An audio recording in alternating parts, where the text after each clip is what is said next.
चंदनपुर नाम का एक गांव था। उसी गांव में मोहिनी नाम की एक औरत रहती थी। मोहिनी अपनी 5 साल की बेटी चारू के साथ एक छोटी सी झोपड़ी में रहा करती थी। मोहिनी का पति गोपाल दिन भर खेतों में काम करने के बावजूद भी ज्यादा पैसे नहीं कमा पाता था। एक रोज गोपाल मोहिनी से कहता है, अरे भाग्यवान, अब इस गांव में कुछ नहीं रखा है।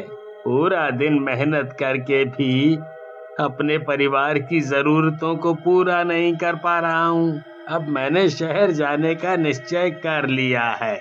मैं कल ही शहर जाकर कोई अच्छा सा काम ढूंढता हूँ, और जब मुझे काम मिल जाएगा तो मैं तुम दोनों को भी शहर बुला लूंगा। हाँ। अजी, आप तो हम दोनों को छोड़कर शहर चले जाओगे, पर आपके जाने के बाद घर का खर्च कैसे चलेगा? अरे भाग्यवान, तुम भी हद करती हो। अरे घर में जो थोड़े बहुत पैसे रखे हैं, जब तक उनसे काम चलाना, और वैसे भी कुछ ही दिनों की तो बात है, फिर तो मैं तुम दोनों को अपने साथ शहर ले ही जाऊंगा। ऐसा बोलकर गोपाल अगले ही दिन शहर चला जाता है। गोपाल को शहर गए हुए कुछ दिन बीत जाते हैं और मोहिनी के पास रखे सारे पैसे भी खत्म हो जाते हैं। हे भगवान, घर में रखे सारे पैसे खत्म हो गए हैं। अब मैं अपनी बेटी का पेट कैसे भर पाऊंगी? तभी चारू मोहिनी से बोलती है, माँ, मुझे बहुत जोर से भूख लगी है, कुछ खाने को दो ना। मोहिनी के पास पैसे नहीं होते, इसलिए वो अपने पड़ोस में रहने वाली सरिता बहन से खाना मांगती है। फिर 1-2 दिन तो मोहिनी आस पड़ोस से खाना मांगकर अपना और अपनी बेटी का पेट भर लेती है। मगर एक रोज जब वो फिर से सरिता बहन के पास खाना मांगने जाती है तो सरिता बहन मोहिनी से कहती है, मोहिनी बहन, तेरा पति तो तुम दोनों माँ बेटी को छोड़कर शहर में मजे करने चला गया, पर तुम दोनों माँ बेटी आए दिन किसी न किसी से खाना मांग कर खाती हो। ये अच्छा लगता है क्या तुम्हें? सरिता बहन, मैं काम तो ढूंढ रही हूँ, पर ना जाने कोई काम मिल ही नहीं रहा। तुम्हें काम मिले या ना मिले, पर अब मैं तुम्हें खाना नहीं दे सकती। फिर मोहिनी अपनी बेटी चारू को लेकर वहाँ से चली जाती है और गाँव में घूमकर अपने लिए काम तलाशने लगती है। सुबह से शाम हो जाती है, पर मोहिनी को कहीं कोई काम नहीं मिलता है। वो थक कर एक मंदिर में जाकर बैठ जाती है। माँ, सुबह से रात हो गई और आपने अभी तक मुझे खाना नहीं खिलाया। माँ, मुझे बहुत भूख लगी है, मुझे खाना खाना है। तभी चारू की नजर मंदिर में रखे लड्डुओं पर पड़ती है। लड्डुओं को देखकर चारू के मुंह में पानी आने लगता है और वो जल्दी से मंदिर में जाकर लड्डू उठाकर खाने लगती है। तभी वहाँ पंडित जी आ जाते हैं और चारू को मंदिर से लड्डू उठाकर खाता देख उन्हें बहुत गुस्सा आता है। मंदिर से लड्डू चुराते हुए तुम्हें शर्म नहीं आती हैं? नहीं नहीं पंडित जी, मेरी बेटी ने कोई चोरी नहीं की। पंडित जी मोहिनी की एक भी बात नहीं सुनते और शोर मचाकर गांव वालों को इकट्ठा कर लेते हैं। देखो तो जरा इन माँ बेटी को। अरे पहले तो ये घर घर खाना मांग कर खाया करती थी, पर अब तो ये चोरी करके खाने लगी है। अरे आज मंदिर से लड्डू चुराए हैं, क्या पता कल को पैसे भी चुराने लगे ये माँ बेटी हैं? मंदिर में चोरी करने की सजा तो इनको जरूर मिलेगी, और वो भी ऐसी इन्हें हमेशा याद रहे, ताकि फिर कभी ये मंदिर में क्या कहीं भी चोरी ना करें, समझे? फिर क्या था, गांव वाले मिलकर बाल काटने वाले को बुला लेते हैं। मोहिनी रोते हुए बोलती है, हमने कोई चोरी नहीं की है। अरे कोई तो समझो हमारी परेशानी को, हम चोर नहीं है। मैं आपके आगे हाथ जोड़ती हूँ, हमारे बाल काट कर हमें इतनी बड़ी सजा ना दो, ना दो। पर कोई मोहिनी की बात नहीं सुनता और उन दोनों के बाल काट कर उन्हें गंजा कर दिया जाता है। माँ, एक लड्डू खाने पर इन लोगों ने मेरे कितने प्यारे बाल काट डाले। माँ, ये सब बहुत बुरे हैं। फिर सभी गांव वाले मोहिनी और चारू को गंजा देखकर जोर जोर से हंसने लगते हैं। अरे देखो तो गंगा भैया, ये दोनों तो छिले हुए अंडे के जैसी लग रही हैं।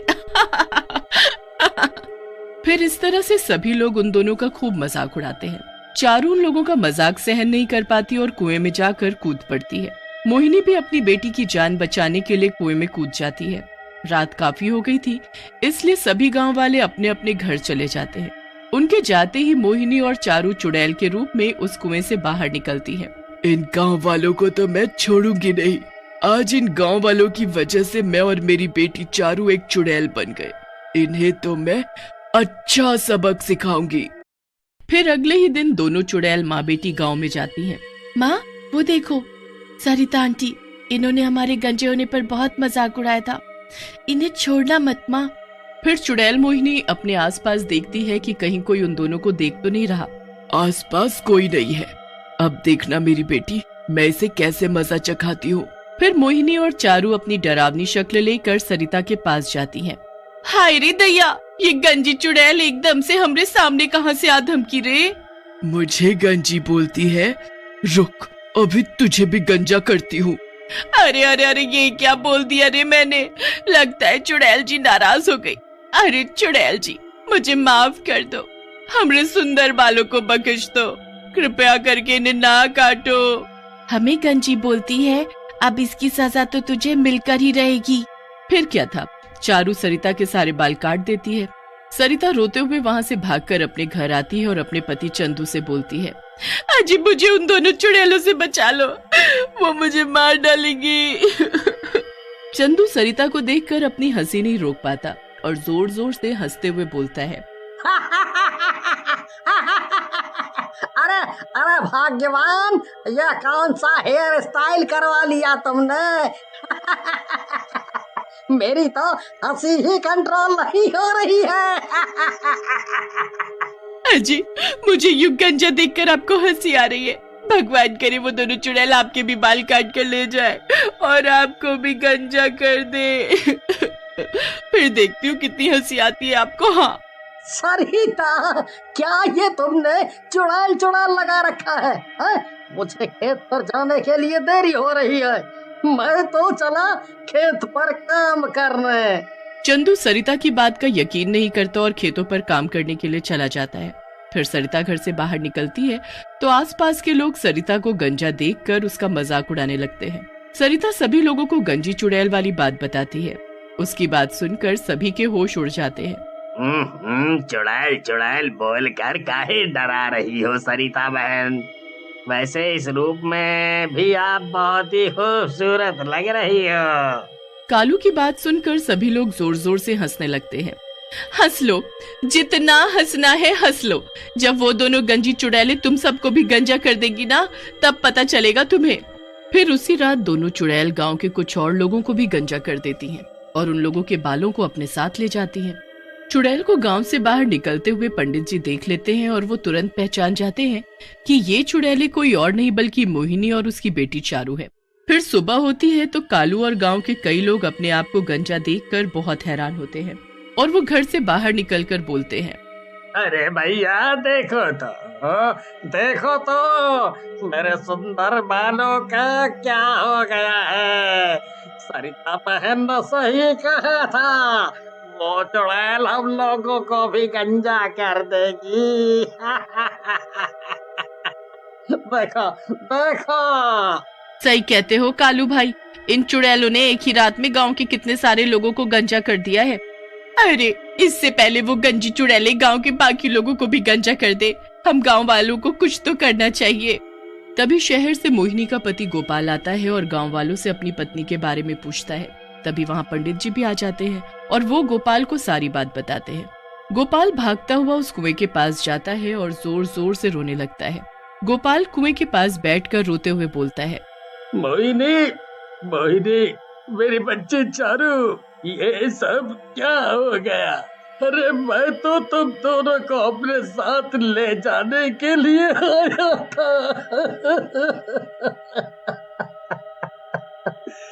तभी कुएं से दोनों गंजी चुड़ैल बाहर निकलती हैं।